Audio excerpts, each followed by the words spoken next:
जय हिंद। कैसे आप सभी। स्वागत है आपके अपने यूट्यूब चैनल ज्ञानशाला में। दोस्तों, आज के इस वीडियो में हम सभी जानेंगे जंतुओं और पादप में परिवहन से संबंधित जो कुछ भी है वो। आपको पता है कि हमारा एनसीईआरटी का साइंस सीरीज शुरू किया गया है, जिसके अंतर्गत हमने आपसे वादा किया है कि 6 to 10 12 तक की पूरी साइंस बुक कवर करेंगे। साथ ही साथ इसके बाद अदर सब्जेक्ट को भी कवर करेंगे। तो आज का जो हमारा क्लास है वो क्लास 7 का चैप्टर नंबर 11 है। आप यहाँ पर 7 देख रहे हैं, तो ये 7 इसलिए है क्योंकि जो न्यू एनसीईआरटी है 2023-24 उसके अंतर्गत चैप्टर नंबर 7 है, और ओल्ड एनसीईआरटी 2020-21 वाला के अनुसार चैप्टर नंबर 11 है।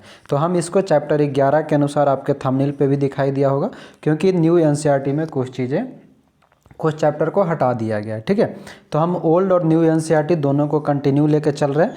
तो आपको टेंशन नहीं लेना है कि मेरा ओल्ड छूट गया या न्यू छूट गया, हम दोनों को मैनेज करके लेके चल रहे हैं। तो दोस्तों, आज का जो हमारा चैप्टर है वो बहुत ही इंपॉर्टेंट है, जंतु और पादप में परिवहन। यानी कि हम आज परिवहन से संबंधित, सर्कुलेटरी सिस्टम से संबंधित आज की घटना को जानेंगे। तो पूरे वीडियो को लास्ट तक देख के जाइएगा, क्योंकि इसमें बहुत सारे आपको बायोलॉजी के टर्म आज देखने के लिए मिलेंगे जो आपने अक्सर पढ़ा होगा, लेकिन यहाँ पे कुछ नए चीज़ों को भी ऐड किया गया है। ठीक है, तो आइए हम चलते हैं जंतु और पादप में परिवहन। इससे पहले कि आप आगे बढ़ें, चैनल पे अगर नए हैं तो आपको पता है क्या करना है, और जो भी करना है वो सब कुछ करने के बाद आप शेयर करके आप पेन और पेंसिल लेकर के आप बैठ जाओ, कॉपी किताब लेकर के बैठ जाओ पढ़ने के लिए। उसके बाद आपको बीच में उठ के जाना नहीं है, कहीं डिस्टर्ब नहीं होना। आगे आने वाले 30 से 35 मिनट आपके लिए बहुत ही इंपॉर्टेंट होने वाला है। तो अब हम देखते हैं जंतु और पादप में परिवहन के अंतर्गत कहता है कि आप जानते हैं कि सभी जीवों को जीवित रहने के लिए भोजन, जल, ऑक्सीजन की आवश्यकता होती है। उन्हें इन सभी पदार्थों को अपने शरीर के विभिन्न अंगों तक पहुंचाना होता है। साथ ही जंतुओं को उन अंगों में उत्पन्न अपशिष्ट पदार्थों का परिवहन उस स्थान तक करना होता है जहां से उन्हें बाहर निकाला जा सके। क्या आप जानते हैं यह सब कैसे संभव होता है? इसके बारे में दोस्तों हम और ये भी बता दूं कि आपको पीडीएफ में जितना हाईलाइट किया हुआ दिखाई दे रहा है, हम उसी चीज़ को आपको पढ़ाते हैं। ज़्यादा एक्स्ट्रा बात आपको नहीं बताते, किताब में लिखी हर एक लाइन को हम नहीं पढ़ते, ताकि आपका समय बर्बाद ना हो। जो समय हम एक्स्ट्रा जो फालतू के चीज़ें पढ़ने में लगाते हैं, उससे की जगह पे हम आपको उस पॉइंट को 2 बार 3 बार समझाने में लगाते हैं। तो वीडियो आप लास्ट तक देखना, आपको सारी पॉइंट एक एक करके क्लियर कर दिया जाएगा। आइए अब हम जानते कहता है हृदय और रक्त वाहिनियाँ संयुक्त रूप से हमारे शरीर का परिसंचरण तंत्र है। यानी कि क्लास 7 के अनुसार आपको अगर परिसंचरण तंत्र की परिभाषा जानना है तो हृदय और रक्त वाहिनी की जो संयुक्त रूप से जो होता है शरीर में, वह हमारा परिसंचरण तंत्र, सर्कुलेटरी सिस्टम कहलाता है। अब हम जानते हैं परिसंचरण तंत्र के अंतर्गत रक्त के बारे में। क्या कहता है? रक्त के बारे में। तो आपने रक्त को बहुत बार देखा होगा, जब भी कट छट जाता है तो आप रक्त देखे होंगे। कहता है कि आखिर रक्त है क्या? तो रक्त क्या है? तो रक्त एक तरह का तरल पदार्थ या द्रव है जो रक्त वाहिनियों में प्रवाहित होती है या पाचित भोजन को क्षुद्रांत छोटी आंत से शरीर के अन्य भागों तक ले जाता है। क्या है? रक्त का क्या काम है? पचे हुए भोजन को छोटी आंत से शरीर के अन्य भागों तक ले जाना। फेफड़ों से ऑक्सीजन को भी रक्त ही शरीर की कोशिकाओं तक ले जाता है। रक्त शरीर में से अपशिष्ट पदार्थों को बाहर निकालने के लिए भी परिवहन करता है। यानी कि रक्त का क्या क्या काम है वो जान लें। तो रक्त जो है ये हमारे पाचित भोजन को शरीर के विभिन्न अंगों तक ले जाता है। हमारे फेफड़ा से जो ऑक्सीजन शुद्ध होकर के आता है उसको शरीर तक पहुंचाता है, और जितने भी अपशिष्ट पदार्थ होता है उसको भी बाहर निकालने में रक्त काम आता है। क्लियर? कहता है कि रक्त विभिन्न पदार्थों को किस प्रकार ले जाता है। तो रक्त एक तरल से बना है, लिक्विड है, जिसे प्लाज्मा कहते हैं, जिसमें विभिन्न प्रकार के कोशिकाएं निलंबित रहती है। क्या है? कि रक्त जो है एक प्रकार का तरल है जिसे प्लाज्मा कहते हैं, जिसमें बहुत सारी कोशिकाएं निलंबित रहती हैं। निलंबन जो है एक तरह का मिश्रण का रूप है। निलंबन कोलाइड आपने पढ़ा होगा, तो निलंबन का कारण होता है। ये जो है आपका शरीर है। शरीर में आप हृदय, सीरा, धमनी को देख रहे हैं, कैसे आपके पूरे शरीर में जो है, यहाँ से देख लो, ये खोपड़ी से लेकर के कान से लेकर शरीर के पूरे अंग तक हृदय से जुड़ा हुआ हमारा क्या होता है? तो सीरा और धमनी के रूप में रक्त वाहिनी होता है। अब यहाँ पर पहेली है, पहेली का सवाल है कि रक्त का रंग लाल क्यों होता है। तो क्या आपको पता है कि रक्त का रंग लाल क्यों होता है? तो आइए जानते हैं। कहता है कि रक्त में एक प्रकार की कोशिकाएं, लाल रक्त कोशिकाएं जिसे हम आरबीसी कहते हैं, जो होता है, जिनमें एक लाल वर्णक यानी कि पिगमेंट होता है जिसे हीमोग्लोबिन कहते हैं। ठीक है, क्या है कि रक्त में एक प्रकार की कोशिकाएं होती है जो लाल रक्त कोशिका आरबीसी के नाम से जाना जाता है। आरबीसी में एक वर्णक पाई जाती है लाल रंग का जिसे हम हीमोग्लोबिन कहते हैं। हीमोग्लोबिन ऑक्सीजन को अपने साथ संयुक्त करके शरीर के सभी अंगों में और अंततः सभी कोशिकाओं तक परिवहन करता है। क्या कह रहा है कि हीमोग्लोबिन ऑक्सीजन को अपने साथ संयुक्त रूप से शरीर के सभी अंगों में और सभी कोशिकाओं में परिवहन करता है। हीमोग्लोबिन की कमी होने पर शरीर की सभी कोशिकाओं को कुशलतापूर्वक ऑक्सीजन प्रदान करना कठिन हो जाता है। हीमोग्लोबिन की उपस्थिति के कारण ही रक्त का रंग लाल होता है। हीमोग्लोबिन के रहने के कारण ही रक्त का रंग लाल होता है, ये आपको पता चल गया। कहता है रक्त में अन्य प्रकार की कोशिकाएं भी होती हैं जिन्हें श्वेत रक्त कोशिकाएं WBC कहते हैं। WBC जो है ये कोशिकाएं उन रोगाणुओं को नष्ट करती है जो हमारे शरीर में प्रवेश कर जाती है, यानी कि संक्रमण से लड़ने में जो है WBC श्वेत रक्त कणिका काम आता है, और रक्त को बनाने और परिवहन करने में RBC लाल रक्त कोशिकाएं काम आता है। अब आगे देखते हैं। आगे कह रहा है कि रक्त का थक्का बन जाना उसमें एक अन्य प्रकार की कोशिकाओं की उपस्थिति के कारण होता है जिन्हें पट्टिकाणु यानी कि प्लेटलेट्स कहते हैं। क्या कह रहा है कि रक्त का थक्का बन जाना उसमें एक अन्य प्रकार की कोशिकाओं की उपस्थिति के कारण होता है जिसे हम पट्टिकाणु या प्लेटलेट्स कहते हैं। चलिए ठीक है, प्लेटलेट्स के बारे में जानेंगे, यानी कि रक्त के अंतर्गत 3 चीज़ को हम जाने। आपने क्या क्या देखा रक्त के अंतर्गत? तो परिसंचरण तंत्र के अंतर्गत रक्त आता है, और रक्त के अंतर्गत परिसंचरण तंत्र के अंतर्गत रक्त आता है, और रक्त के अंतर्गत 3 भाग हमने पढ़ा। वो कौन कौन सा आता है? तो एक होता है हमारा RBC, एक होता है WBC, और एक होता है प्लेटलेट्स यानी कि पट्टिका। दूसरा जो हमारा परिसंचरण तंत्र का अंग है वह कहलाता है रक्त वाहिनियाँ। रक्त वाहिनियाँ क्या है? तो शरीर के विभिन्न प्रकार के रक्त वाहिनियाँ होती है जो रक्त को शरीर के एक स्थान से दूसरे स्थान तक ले जाती है, मतलब एक तरह का पाइप होता है। आप जानते हैं कि अंतः श्वसन के समय ऑक्सीजन की ताज़ा आपूर्ति फेफड़ों फुफ्फुसों को भर देती है। रक्त इस ऑक्सीजन का परिवहन शरीर के अन्य भागों में करता है। आपको याद है अंतः श्वसन में क्या होता है? कल के दिन हमने पढ़ा था, कल पिछले चैप्टर में यानी कि चैप्टर नंबर 10 में हम लोगों ने पढ़ा था अंतः श्वसन और उच्च श्वसन, यानी कि जब श्वसन हम पढ़ रहे थे उसमें हमने बताया था अंतः श्वसन और उच्च श्वसन। अंतः श्वसन वो होता है जब हम वायुमंडल से ऑक्सीजन को श्वास के रूप में अंदर अपने शरीर में लेते हैं तो वह अंतः श्वसन कहलाता है, और जब हम कार्बन डाइऑक्साइड को यानी कि सांस छोड़ते हैं तो वह उच्च श्वसन कहलाता है। तो अंतः श्वसन के समय क्या होता है कि ऑक्सीजन की ताज़ा आपूर्ति जो होता है फेफड़ा को भर देता है, और फेफड़ा को फूलने के कारण क्या होता है कि रक्त ऑक्सीजन का परिवहन शरीर के सभी भागों तक करता है। क्लियर? अब आइए और देखते हैं। कहता है साथ ही रक्त कोशिकाओं से कार्बन डाइऑक्साइड सहित अन्य अपशिष्ट पदार्थों को ले लेता है। क्या करता है कि रक्त जो है कोशिकाओं से कार्बन डाइऑक्साइड सहित अन्य अपशिष्ट पदार्थों को ले लेता है। इस रक्त को वापस हृदय में लाया जाता है। क्या कहता है? इस रक्त को वापस हृदय में लाया जाता है, जहां से यह फेफड़ों में जाता है। फेफड़ों से कार्बन डाइऑक्साइड बाहर निकाल दी जाती है। क्या कह रहा है कि जो कार्बन डाइऑक्साइड सहित अन्य अपशिष्ट पदार्थ कोशिकाओं से आता है वो लाने के बाद रक्त वापस हृदय में लाया जाता है। क्या होता है? मतलब एक निकालता है और एक डालता है वाली कहानी है। रक्त वापस हृदय में लाया जाता है, जहाँ से यह फेफड़ा में जाता है। फेफड़ा में कार्बन डाइऑक्साइड बाहर निकाल दी जाती है। फेफड़ा से क्या होता है? कार्बन डाइऑक्साइड बाहर निकाल दिया जाता है। जैसा कि आपने अध्याय 6 में पढ़ा है। कहाँ पे? चैप्टर 6 में। तो जाकर के क्लास 7 का चैप्टर 6 पढ़िए। मैं बार बार बोलता हूँ कि पूरी क्लास को चैप्टर 1 से लेकर के लास्ट तक देखा करें, तभी आपकी एक एक चैप्टर एक दूसरे से लिंक होकर के आगे बढ़ता जाएगा, लेकिन कोई सुनते ही नहीं है।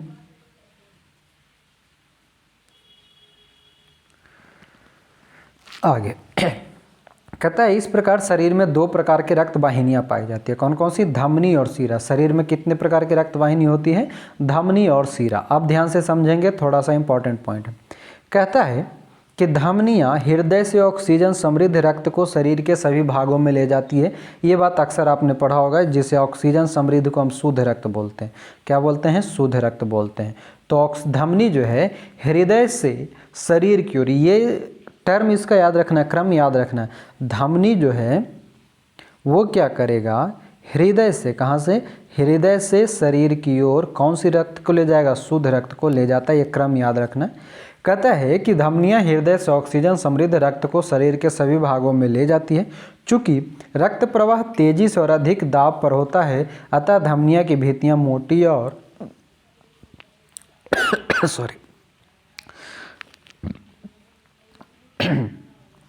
हाँ, क्या कह रहे थे कि अतः धमनियों की भित्तियाँ जो दीवार होती है मोटी और प्रत्यास्थ होती है। मतलब प्रत्यास्थ का मतलब होता है इलास्टिसिटी। इलास्टिसिटी का मतलब खिंचाव पैदा हो सकने वाला। खिंचाव पैदा होने के बाद भी वो टूटता फटता नहीं है, उसे हम प्रत्यास्थ बोलते हैं। तो धमनी कैसा रक्त ले जाएगा? शुद्ध रक्त ले जाएगा। कहाँ से कहाँ ले जाएगा? तो हृदय से शरीर की ओर ले जाएगा।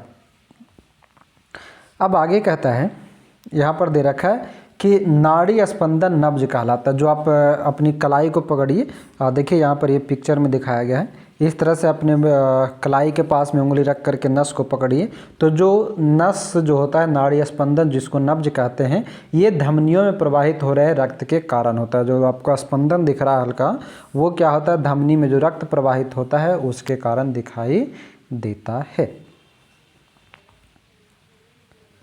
कहता है आपने कितनी नाड़ी स्पंदन गिने हैं? मतलब आप अपना नाड़ी स्पंदन, यानी कि एक बार में आप कितना बार स्पंदन दर्ज कर सकते हैं? तो कहता है प्रति मिनट स्पंदनों की संख्या स्पंदन दर कहलाती है।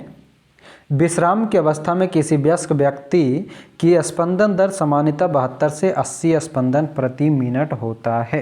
क्या कह रहा है कि विश्राम की अवस्था में किसी स्वस्थ व्यक्ति के स्पंदन दर कितना होता है? 72 से 80 बार।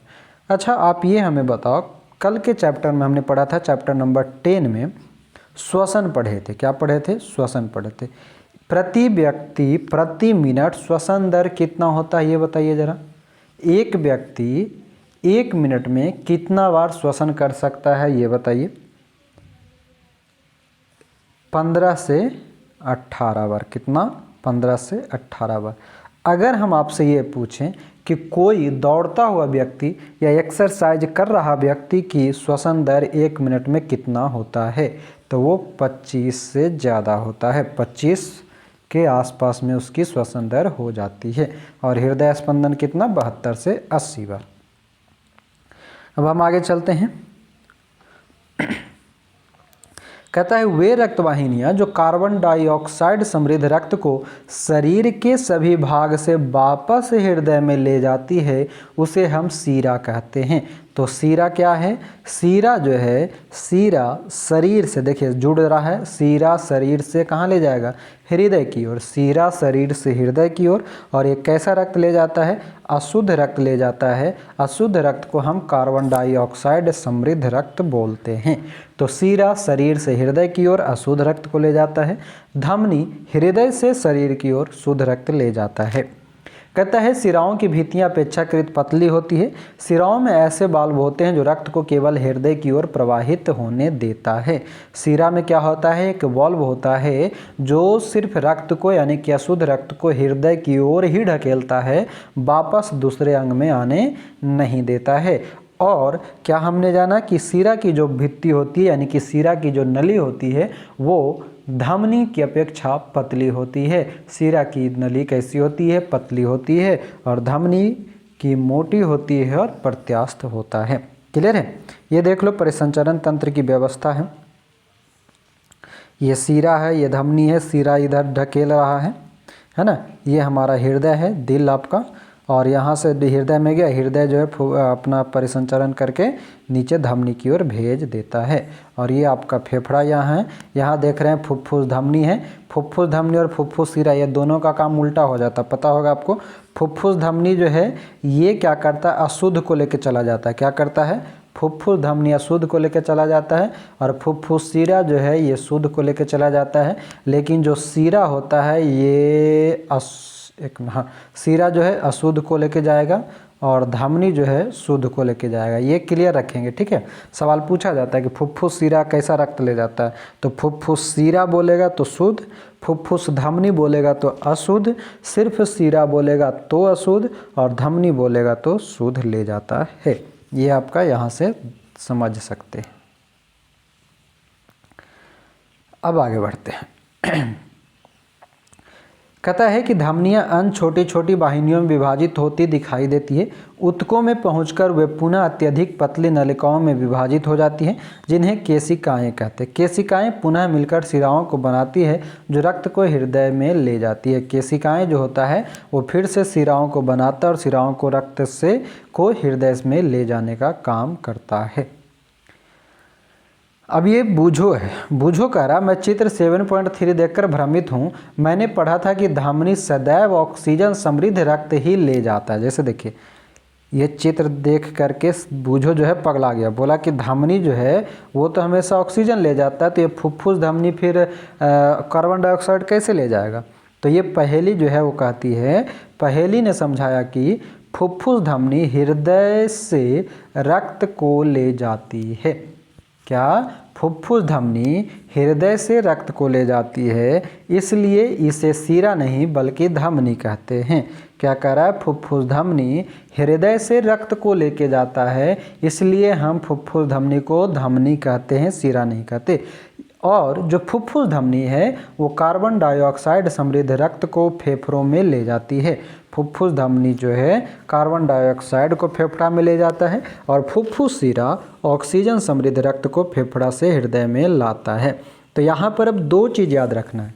आप क्या क्या याद रखोगे, दो चीज़। देखो ये पिक्चर को फिर से एक बार गौर से देखिए। मान लिया जाए जो ये हृदय है, हम मान लेते ये जो केशिकाएं हम इसको शरीर मान लेते हैं। क्या मान लेते हैं, शरीर मान लेते हैं। अब ध्यान से देखो, ये हृदय का काम है। हृदय क्या करता है, रक्त को शुद्ध करता है। रक्त को शुद्ध करने के बाद जो ये आया धमनी से आया, यहाँ पर जो केशिकाएं हैं अलग अलग भाग में बटा और बट करके फिर से एक हो गया। तो जो धमनी है ये कौन सा रक्त ला रहा था, शुद्ध ला रहा था। यहाँ से जब शीरा की ओर चढ़ा तो शीरा अब ये हमारे शरीर से लेके जाएगा हृदय की ओर, तो शीरा जो है शरीर से हृदय की ओर रक्त लेके जा रहा है, यानी कि अशुद्ध को लेके जा रहा है। क्लियर, अशुद्ध को लेके गया। अब क्या होता है, यहाँ देखो ये हृदय है, हृदय से जुड़ा हुआ एक और पाइप है जो फेफड़ा में जा रहा है और ये क्या कर गया कि ये हृदय से लेके जा रहा है। धमनी का काम क्या है, हमेशा हृदय से दूसरे अंग में ले जाना। यहाँ से अगर धमनी और रक्त को उठा रहा है हृदय से तो वो शरीर में लेके जा रहा है तो शुद्ध रक्त लेके गया। लेकिन ये धमनी जो हृदय है शीरा के तरफ से जब आगे रक्त को लेकर चला गया फेफड़ा में तो वो फुफ्फुस धमनी कहलाता है, जो कि अशुद्ध को ही लेके चला जाता है। और यहाँ से जब शुद्ध के तरफ से लेकर चला जाता है शीरा, मतलब फेफड़ा से जो है हृदय की ओर जब आ जाता है तो शीरा कहलाता है। मतलब ओवरऑल इतना समझना है कि शीरा का काम शरीर से हृदय की ओर ही जाना है और धमनी का काम है हृदय से शरीर की ओर। आगे बढ़ते हैं। अभी देखो रक्तदान की चर्चा की गई है कि रक्त की अनुपलब्धता के कारण सैकड़ों लोग अपनी जान गंवा देते हैं। स्वेच्छा से किया गया रक्तदान हानि रहित व दर्द रहित होता है, जो कई अनमोल जानें बचा सकता है। रक्तदान अस्पतालों में सरकार द्वारा अधिकृत जगहों पर ही किया जाना चाहिए। दान किया गया रक्त ब्लड बैंक में विशेष देखभाल में रखा जाता है। अब तीसरा जो हमारा परिवहन तंत्र का अंग है वह है हृदय। क्या है, हृदय। हृदय क्या कहता है कि हृदय वह अंग है जो रक्त द्वारा पदार्थों के परिवहन के लिए पंप के रूप में कार्य करता है। यह निरंतर धड़कता रहता है। हृदय क्या करता है, रक्त के परिवहन के लिए पंपिंग का काम करता है और निरंतर धड़कता है। अब देखो ऊपर में हृदय की कल्पना की जा रही है, लेकिन आपको वो कल्पना नहीं समझना, आप यहाँ समझें। कहता है हृदय वक्ष गुहा में स्थित होता है। याद कीजिए कल भी हम लोगों ने डायफ्राम के बारे में पढ़ा था, श्वसन तंत्र के बारे में पढ़ा था चैप्टर नंबर 10 में, वहाँ भी वक्ष गुहा की बात आई थी। तो यहाँ पर भी वक्ष गुहा है। तो कहता है हृदय वक्ष गुहा में स्थित होता है जिसका निचला सिरा थोड़ी बाईं ओर झुका होता है। किधर? बाईं ओर झुका होता है। आपने शाहरुख खान के वो एक्शन देखे, दोनों हाथ फैला करके एक तरफ झुकता है बाईं तरफ, है ना। तो वो क्या था, वो जो DDLJ या किसी फिल्म का था जिसमें वो झुकता है, तो बाईं ओर झुकता है, मतलब वो उस तरह से हाथ फैला करके वो अपने जो चाहने वाली होती है हीरोइन जो थी उसको बुला रहा था, है ना। बुला रहा था क्यों? दिल से बुला रहा था। तो दिल किधर है? बाईं ओर झुका है, तो वो बाईं ओर ही झुकता है। तो क्या है कि हृदय जो है बाईं ओर हल्का झुका होता है। अपनी उंगलियों को भीतर की ओर मोड़कर मुट्ठी बना लीजिए। आपके हृदय का साइज लगभग आपकी मुट्ठी के बराबर होता है। आपका हृदय कितना बड़ा है? अगर कोई बोले कि आपका हृदय कितना बड़ा है तो एक मुट्ठी बांध करके दिखा दीजिएगा और बोलिएगा इतने बड़ा है, बस, ज़्यादा नहीं है। ठीक। कहता है जरा सोचिए, यदि हृदय में कार्बन डाइऑक्साइड और ऑक्सीजन से समृद्ध रक्त परस्पर मिल जाए तो क्या होगा? मतलब शुद्ध और अशुद्ध रक्त दोनों आपस में मिल जाए तो क्या होगा? तो कह रहा है ऐसी स्थिति उत्पन्न न होने देने के लिए हृदय 4 कक्षों में बटा होता है। यानी कि ऑक्सीजन और कार्बन डाइऑक्साइड युक्त रक्त एक दूसरे से ना मिले, इसके लिए हृदय को कितने चैम्बर में बांटा गया है? 4 चैम्बर में बांटा गया है। ऊपरी 2 कक्ष आलिंद कहलाता है और निचले 2 कक्ष को नीलय कहते हैं। मान लीजिए ये आपका हृदय यानी कि दिल है, तो ये दिलवा धक धक करेला, तो ऊपरे के जो दोनों होता है ये दोनों होता है आलिंद, और निचला जो दूगो होता है एकरा कहते हैं कोची? नीलय। नीचे के 2 कक्ष को नीलय कहते हैं और ऊपर के 2 कक्ष को हम आलिंद कहते हैं। लेकिन एक्चुअली में हृदय ऐसा नहीं होता है जो दिलवा बना करके सबको भेजते हैं ना, ये वाला अजेरा में बगल वाली मार देती है तीर, तो ये क्या है? ये एक्चुअली में हृदय नहीं है, लेकिन ये एक स्ट्रक्चर है। आइए, कहता है कक्षों के बीच का विभाजन दीवार ऑक्सीजन समृद्ध रक्त और कार्बन डाइऑक्साइड से समृद्ध रक्त को परस्पर मिलने नहीं देता। यानी कि जो 4 चैम्बर है आलिंद और जो नीला है ये ऑक्सीजन और कार्बन डाइऑक्साइड युक्त रक्त को मिलने नहीं देता है। परिसंचरण तंत्र की कार्यविधि को समझने के लिए हृदय 7.3 में हृदय के दाईं ओर से आरंभ करते हुए तीरों द्वारा इंगित दिशा का अनुसरण कीजिए। ये वाला जो दिया है कितना? 7.3, ये कितना है? 7.4, ये वाला को दर्शाया है, ये वाला वही जो इधर गया है इधर गया है वही चीज़ है। देख रहे हैं ये बाईं तरफ हल्का झुका हुआ है। आइए ये आप देख लो, ये पूरी तरह से हृदय का पिक्चर है, मानव हृदय का काट है। ये यहाँ आपको दायां नीले दिख रहा है, यहाँ बायां नीले, जो 4 भाग में बांटता है। इसको मान लीजिए ऐसे हम बांट दिए, ठीक है। तो ये जो ऐसा बटा, तो ये नीचे का दायां नीले, बायां नीले, दायां आलिंद, बायां आलिंद, इसी के बीच में जो है ये कक्षों के बीच के विभाजन दीवार ये वाला होता है यहाँ पे ऐसे, ठीक है। और इसी से जुड़ा होता है आपका, देख सकते हैं आप, फुफ्फुस सीरा, फुफ्फुस धमनी, यहाँ महाधमनी, यह महासीरा, और उल्टा होता है दोनों, ध्यान रखिएगा। जिस दिशा की ओर यानी कि बाईं ओर होता है फुफ्फुस सीरा, बाईं ओर होता है फुफ्फुस सीरा, और दाईं ओर, एक मिनट, हाँ ध्यान दीजिए, बाईं ओर होता है फुफ्फुस सीरा, फुफ्फुस सीरा के इधर ही होता है महाधमनी, ठीक है। फुफ्फुस सीरा के इधर होता है महाधमनी, लेकिन महासीरा जो है फुफ्फुस सीरा के अपोजिट है, ये ध्यान रखना। कभी पूछ ले कि सीरा और महासीरा दोनों किस साइड होता है, तो सीरा जो फुफ्फुस सीरा होता है बायां साइड होता है, और महासीरा जो होता है वो दायां तरफ होता है, ठीक है। और महाधमनी और फुफ्फुस धमनी जो है एक ही तरफ होता है। महाधमनी और फुफ्फुस धमनी एक ही तरफ होता है, लेकिन फुफ्फुस सीरा और फुफ्फुस धमनी ये अपोजिट होता है।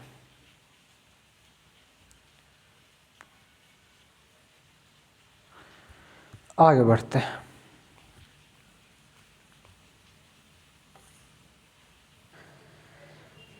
आइए अब आगे जानते हैं हृदय स्पंदन। हृदय स्पंदन क्या है? तो कहता है कि हृदय की कक्ष की भित्तियाँ, क्या कह रहा है कि हृदय की कक्ष की भित्तियाँ पेशियों की बनी होती है। ये पेशियाँ लयबद्ध रूप से संकुचन और विश्रांति करती है।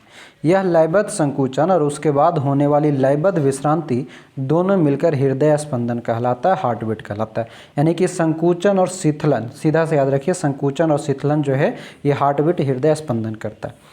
याद रखिए हृदय का स्पंदन जीवन के हर क्षण होता रहता है। यदि आप अपने वक्ष की बाईं तरफ हाथ रखें, मतलब छाती पे बाईं तरफ हाथ रखें, तो अपने हृदय स्पंदनों धड़कन को महसूस कर सकते हैं। चिकित्सक आपके हृदय स्पंदन को मापने के लिए स्टेथोस्कोप नामक यंत्र का उपयोग करते हैं। ये वाला देख सकते हैं, ये जो कनवा में लगेले है ऐसे, इसको, ठीक है। कह रहा है कि चिकित्सक स्टेथोस्कोप का उपयोग हृदय स्पंदन की ध्वनि को आवर्धित, मतलब बड़ा करके तेज सुनने के लिए ये करते हैं। और ये कैसा होता है? तो संवेदनशील डायफ्राम होता है। जो स्टेथोस्कोप होता है वो एक तरह का डायफ्राम होता है। इसमें 2 एयरपीस श्रोतिका लगा होता है। अरे आप देखे होंगे ये वाला जो नहीं रहता है ऐसे, ये वाला ऐसे रहता है कान में, ये ऐसे रहता है जिसको छाती पर लगाता है, आपको बताने की ज़रूरत नहीं। क्रियाकलाप है, क्रियाकलाप में आपको कुछ नहीं जानना है। अब आप यहाँ समझो कि प्रत्येक हृदय स्पंदन धमनियों में एक स्पंदन उत्पन्न करता है। क्या कह रहा है कि प्रत्येक हृदय स्पंदन धमनी में एक स्पंदन, या स्पंदन का मतलब धड़कन, उत्पन्न करता है। प्रति मिनट धमनी में उत्पन्न स्पंदन हृदय स्पंदन दर को बताता है। प्रति मिनट धमनी में जो स्पंदन यानी कि झंझनाहट उत्पन्न होता है वो क्या है? हृदय स्पंदन दर को बताता है। और ये कितना था? 75 से 80 82 के बीच में स्पंदन दर होता है। कहता है हृदय के विभिन्न कक्षों की लयबद्ध गति रक्त के परिसंचरण और पदार्थों के परिवहन को बनाए रखता है। आपका रक्त जो है चलते रहता है, परिवहन होते रहता है। ये बॉक्स को समझेंगे, यहाँ से अक्सर सवाल पूछे जाते हैं और आपको पता भी है। कहते हैं रक्त परिसंचरण की खोज विलियम हार्वे नामक एक चिकित्सक ने की थी जो अंग्रेज थे। उन दिनों यह मान्यता थी कि रक्त शरीर की वाहिनियों में दोलन करता रहता। दोलन का मतलब ये हो गया ऐसे ऐसे, लोलक वाला। इस मत के लिए हार्वे का उपहास किया गया और उन्हें परिसंचारी सर्कुलेटर कहा जाता था। क्या कहा गया? जो हार्वे, विलियम हार्वे थे, इनको लोगों ने मजाक में क्या किया? परिसंचारी सर्कुलेटर कह दिया। उनके अधिकांश रोगियों ने उनसे उपचार कराना बंद कर दिया। तथापि हार्वे की मृत्यु से पहले परिसंचरण के बारे में उनके विचार को जीव विज्ञानी तथ्य के रूप में मान्यता मिल गई। लेकिन उनके मरने के पहले, ठीक है, परिसंचरण यानी कि सर्कुलेटरी सिस्टम के बारे में थोड़ी जानकारी सबको मिल गई। तो यही होता है, इतिहास वही बनाता है जिसका उपहास होता है, ठीक है। तो उपहास सहने वाला ही इतिहास रचता है, ये आप ध्यान रखिए। तो आज भी आपको अगर कोई उपहास कर रहा हो, कोई आपको बेइज्जती कर रहा हो, तो उसको गाली से नहीं ताली बजवा करके उससे बदला लीजिए, ठीक है। आइए अब आगे जानते हैं। कहता है बूझो जानना चाहता है कि क्या स्पंज और हाइड्रा में भी रक्त होता है। तो कहता है स्पंज और हाइड्रा जैसे जंतुओं में कोई परिसंचरण तंत्र नहीं पाया जाता। ये सीधा सीधा याद रखना है कि स्पंज और हाइड्रा जैसे जंतु में कोई परिसंचरण तंत्र नहीं पाया जाता है। जिस जल में वो रहते हैं वहीं उनके शरीर में प्रवेश करके उनके भोजन और ऑक्सीजन की आपूर्ति कर देता, मतलब वो शरीर से ही करता है। जब जल बाहर निकलता है तो अपने साथ कार्बन डाइऑक्साइड और अपशिष्ट पदार्थों को ले जाता है, अतः उन्हें परिसंचरण हेतु रक्त के समान तरल की आवश्यकता नहीं होती। यानी कि स्पंज और हाइड्रा में परिसंचरण तंत्र नहीं होता, उसमें रक्त के समान लिक्विड की भी आवश्यकता नहीं होती है। वो कार्बन डाइऑक्साइड और अपशिष्ट पदार्थ के रूप में परिसंचरण करता है। अब आगे क्या कह रहा है? जंतुओं में उत्सर्जन, ये बहुत इंपॉर्टेंट है, याद रखेंगे। आपको याद होगा कि शरीर में अपशिष्ट पदार्थों के रूप में उत्पन्न कार्बन डाइऑक्साइड फेफड़ों द्वारा किस प्रकार उच्च श्वसन के प्रक्रम के दौरान शरीर से बाहर निकल जाती है। उच्च श्वसन याद आया कुछ? उच्च श्वसन वो था जिसमें कार्बन डाइऑक्साइड युक्त श्वसन को जब हम बाहर छोड़ते हैं तो वह उच्च श्वसन कहलाता है। क्या कहलाता है? उच्च श्वसन कहलाता है। तो क्या है कि आपको याद होगा कि शरीर में अपशिष्ट पदार्थ के रूप में कार्बन डाइऑक्साइड फेफड़ों द्वारा किस प्रकार उच्छ्वसन के प्रक्रम के दौरान शरीर से बाहर निकल जाती है। यह भी ध्यान में रखें कि अपाचित भोजन बहिक्षेपण प्रक्रम द्वारा मल के रूप में शरीर से बाहर निकाल दिया जाता है। किस प्रक्रिया के द्वारा? बहिक्षेपण यानी बाहर निकलने की प्रक्रिया के द्वारा। आइए अब हम यह मालूम करें कि अन्य अपशिष्ट पदार्थ शरीर द्वारा कैसे बाहर निकाले जाते हैं। तो देखिए क्या कहता है कि जब हमारी कोशिकाएं अपना कार्य करती है तो कुछ पदार्थ अपशिष्ट के रूप में निर्मुक्त यानी कि बाहर होते हैं।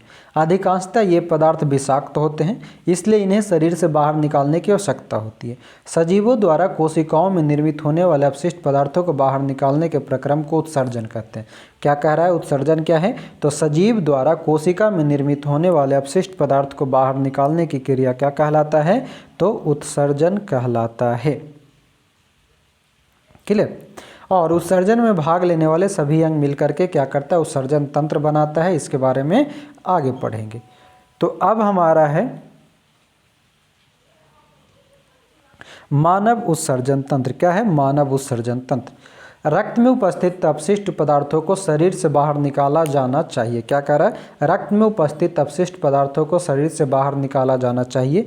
यह किस प्रकार होता है? इसके लिए रक्त को छानने की व्यवस्था की आवश्यकता होती है। कैसे होगा? तो कैसे छनेगा उसके बारे में तो यहाँ पर ज़रा ध्यान से समझेंगे। बहुत इंपॉर्टेंट हम पढ़ेंगे वृक्क गुर्दा के बारे में, किडनी के बारे में। कहता है यह व्यवस्था वृक्क यानी कि गुर्दों में उपस्थित रक्त कोशिकाओं द्वारा उपलब्ध की जाती है। उत्सर्जन कैसे होगा? तो गुर्दों में उपस्थित रक्त कोशिकाओं द्वारा उपलब्ध की जाती है। जब रक्त दोनों वृक्क यानी कि दोनों किडनी में पहुँचता है तो उसमें उपयोगी और हानिकारक दोनों ही प्रकार के पदार्थ होते हैं। उपयोगी पदार्थों को रक्त में उपयोगी पदार्थों को रक्त में पुनः अवशोषित कर लिया जाता है। जल में घुले अपशिष्ट पदार्थ मूत्र के रूप में पृथक कर लिए जाते हैं यानी कि हटा लिया जाता है। जो जल में होगा उसको हम मूत्र के रूप में कर लेते हैं। फिर कहता है कि वृक्क से मूत्र वाहिनियों से होता हुआ मूत्र मूत्राशय में जाता है। मूत्र वाहिनियाँ नली के आकार की होती है। क्या होता है? मूत्र वाहिनी नली के आकार की होती है। मूत्राशय में मूत्र संचित रहता है। क्या है? मूत्राशय में मूत्र संचित रहता है। मूत्राशय में एक पेशीय नली जुड़ी होती है जिसे मूत्र मार्ग कहते हैं। तो मूत्र कहाँ संचित होता है? मूत्राशय। मूत्राशय में जो नली जुड़ी होती है उसे हम मूत्र मार्ग कहते हैं। 7.6 में ये आप देख सकते हो। ये पूरी आपका उत्सर्जन तंत्र का पिक्चर है। ये 2 किडनी है आपका, वृक्क जिसको बोलते हैं। ये आपका मूत्र वाहिनी है। मूत्र वाहिनी से आप नीचे आओगे तो ये पूरा आपका मूत्राशय है। मूत्राशय में ये नीचे मूत्र मार्ग है और यहीं पर मूत्र रंध्र होता है। ये आपका मानव उत्सर्जन तंत्र है। तो किडनी में आता है जब रक्त वगैरह, और वहाँ से जो अपशिष्ट पदार्थ होता है ये दोनों छानता है। छानने के बाद मूत्र वाहिनी के द्वारा मूत्राशय में जाता है। जो अपशिष्ट जल होता है वो मूत्र मार्ग के द्वारा बाहर आ जाता है। कहता है मूत्र मार्ग का दूसरा सिरा खुला होता है जिसे मूत्र रंध्र कहते हैं और जिसमें मूत्र शरीर से बाहर निकाल दिया जाता है। यानी कि मूत्र जो बाहर निकलता है मूत्र रंध्र से होता है। वृक्क, मूत्र वाहिनी, मूत्राशय और मूत्र मार्ग सम्मिलित रूप से उत्सर्जन तंत्र कहलाता है। ये याद रखेंगे। उत्सर्जन तंत्र में कौन कौन अंग शामिल होगा? तो वृक्क यानी कि किडनी, उसके बाद मूत्र वाहिनी, फिर मूत्राशय, फिर मूत्र मार्ग। कहता है कोई वयस्क व्यक्ति सामान्यतः 24 घंटे में 1 से 1.8 लीटर यानी कि 1 से 1.5 लीटर करीब 2 लीटर तक मूत्र त्याग कर सकता है। मूत्र में 95% तक जल, 2.5% यूरिया और 2.5% तक अलग पदार्थ होता है, अपशिष्ट पदार्थ होता है। यानी मूत्र में कितना जल होता है? 95% तक। और यूरिया कितना होता है? यूरिया को याद रखेंगे 2.5%। अब कहता है यह हम सभी का अनुभव है कि गर्मियों में हमें पसीना स्वेद आता है। क्या आता है? पसीना आता है। स्वेद में जल और लवण होते हैं। ठीक है, ये याद रखेंगे लवण के बारे में। बूझों ने देखा कि गर्मियों के दिनों में प्रायः पसीनों के कारण कपड़ों में सफ़ेद धब्बे दिखाई देते हैं। आपने भी देखा होगा। कहता है विशेषकर उन स्थानों में जहाँ अधिक पसीना आता है जैसे बाजू वगैरह में, ये धब्बे पसीने में उपस्थित लवणों के कारण होता है। जो उजला उजला हो जाता है वो धब्बा और लवण के कारण होता है। कहता है पसीना भी हमें अपने शरीर को ठंडा बनाए रखने में सहायता करता है। ये याद रखेंगे। अब ये बॉक्स क्या कह रहा है? कभी कभी किसी व्यक्ति के वृक्क काम यानी किडनी काम करना बंद कर देते हैं। ऐसा किसी संक्रमण अथवा चोट के कारण हो सकता है। वृक्क के अक्रिय हो जाने की स्थिति में रक्त में अपशिष्ट पदार्थों की मात्रा बढ़ जाती है। ऐसे व्यक्ति की अधिक दिनों तक जीवित रहने की संभावना कम हो जाती है। तथापि यदि कृत्रिम वृक्क द्वारा रक्त को नियमित रूप से छानकर उसमें से अपशिष्ट पदार्थों को हटा दिया जाए तो उसके जीवन काल में वृद्धि संभव है। यानी कि किडनी खराब होने के बाद आदमी कम बचता है, लेकिन आप आर्टिफिशियल किडनी लगाओगे तो वो बचेगा, जिसे हम डायलिसिस कहते हैं।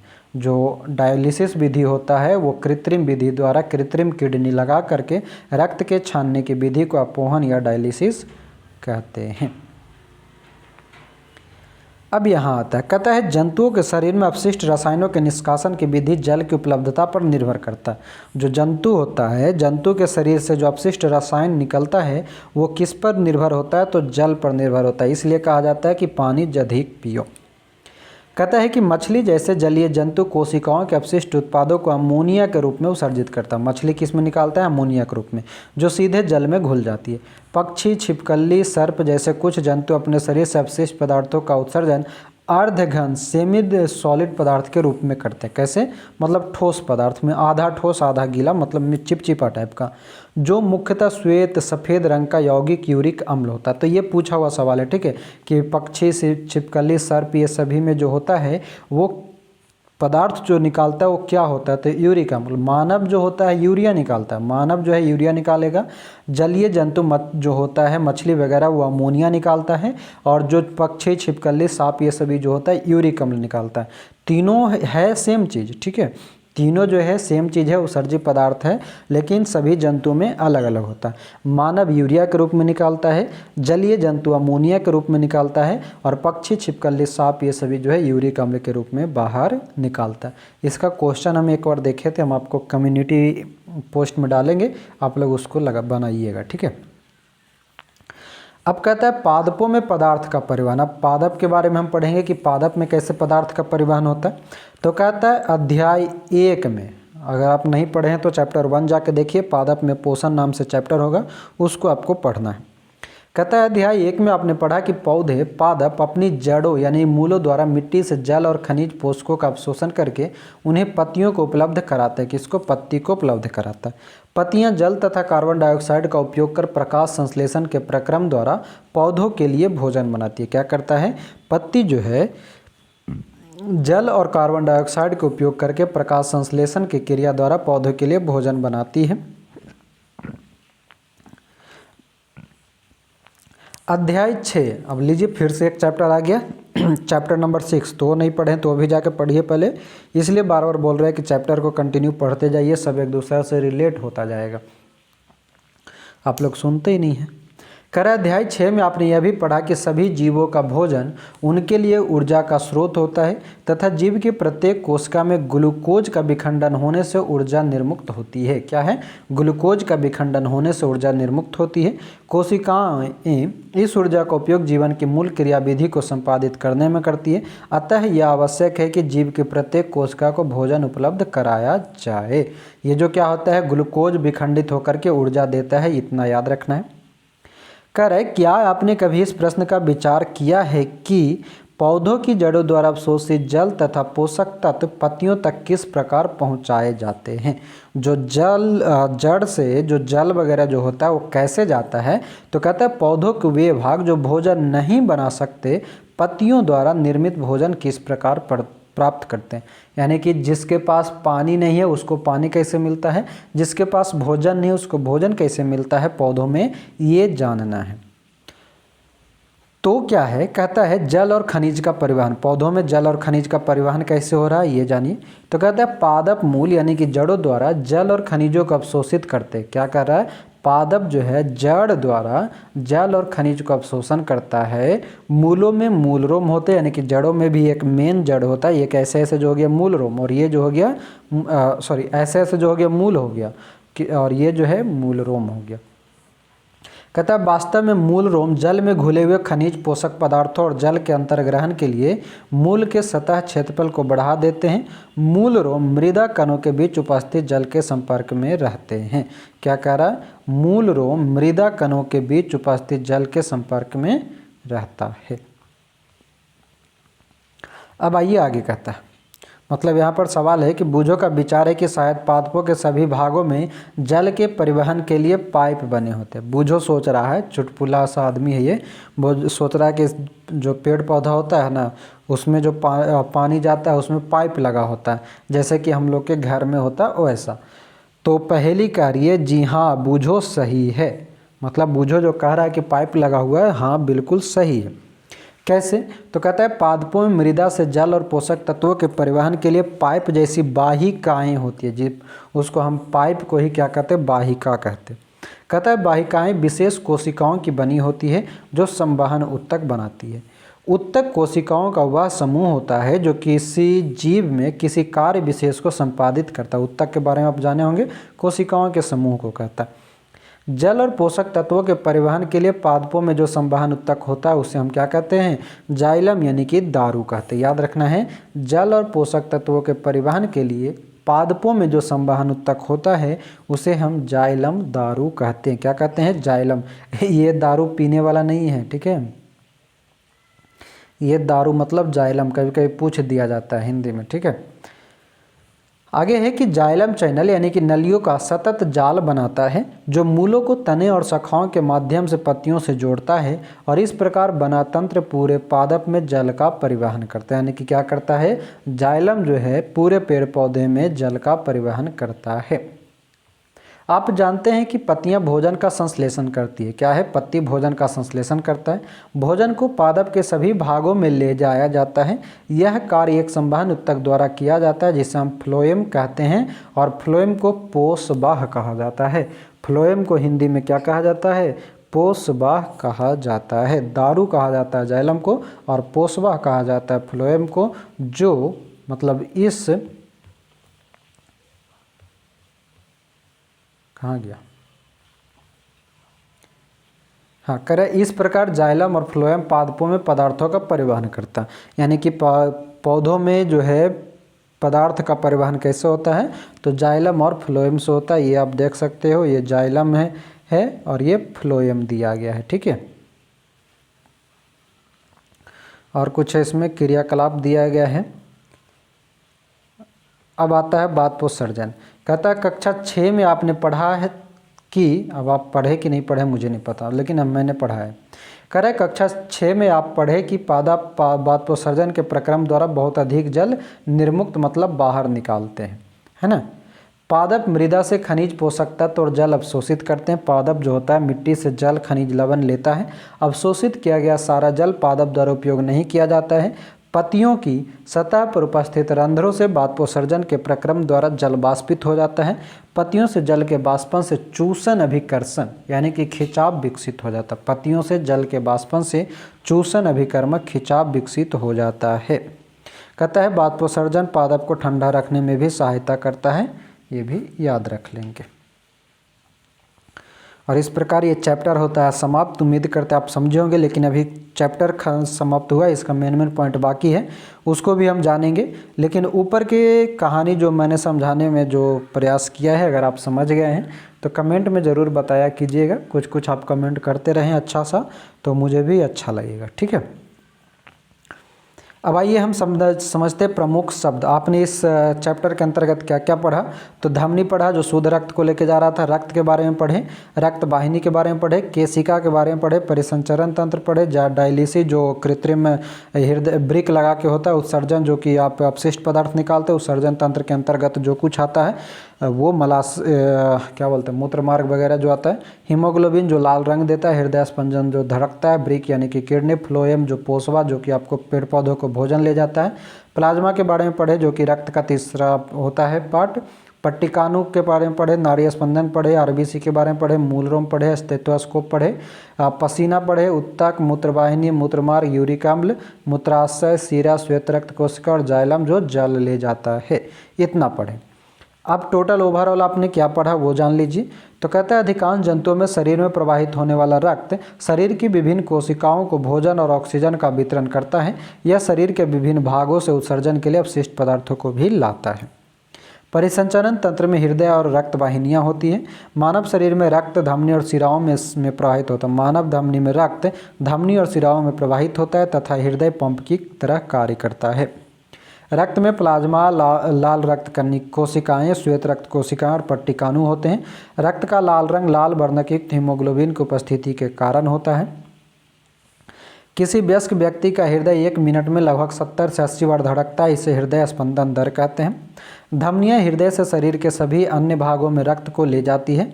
सिराएं शरीर के सभी भागों में से रक्त को वापस हृदय में लाता है। शरीर में से अपशिष्ट उत्पादों को बाहर निकालने का प्रक्रम उत्सर्जन कहलाता है। क्या है?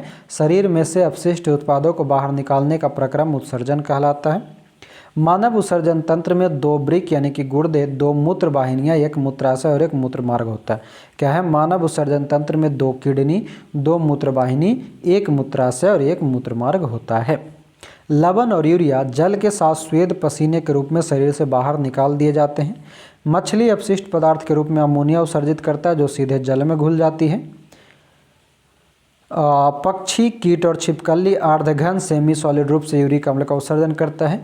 पादप मूलों द्वारा जल और पोषक तत्व मृदा में अवशोषित होता है।